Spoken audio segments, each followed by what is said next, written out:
senior position. In an exclusive interview with the BBC, Conservative David Huxtable has been speaking out for the first time since quitting as a member of the council's cabinet. He was found to have breached the authorities' code of conduct while trying to sell the freehold of West Somerset Railway.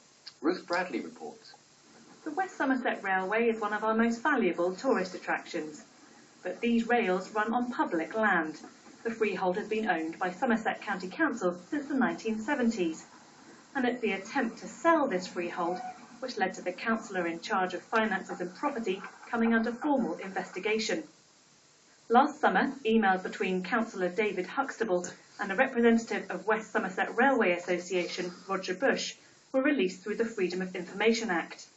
In one, Councillor Huxtable tells Mr Bush he's managed to avoid the deal being brought before the Council's Scrutiny Committee. "I think I've got this downgraded to a workshop at a time to suit me," he says. "There's no panic yet." In another, he advises Mr Bush on how to word a press release. "If perhaps you remove the word substantial from before capital receipt," he writes, "that might help both parties. It makes it too easy for someone to ask how much." The release of these emails led to complaints against Councillor Huxtable, which were investigated and brought before the authority's standards panel last month. The hearing here lasted 2 days. It found he'd used or attempted to use his position improperly to give himself or someone else an advantage. It found he'd released confidential information and brought the council into disrepute.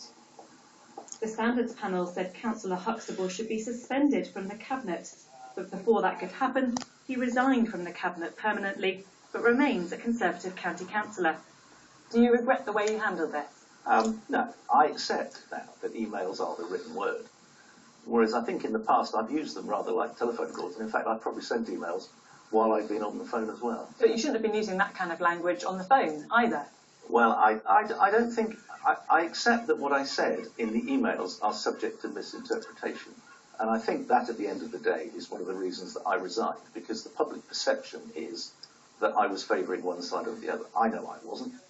On tonight's Inside Out West, we speak to the other person in this email exchange, Roger Bush, and find out about plans to transform the land around the railway. Ruth Bradley, BBC Points West.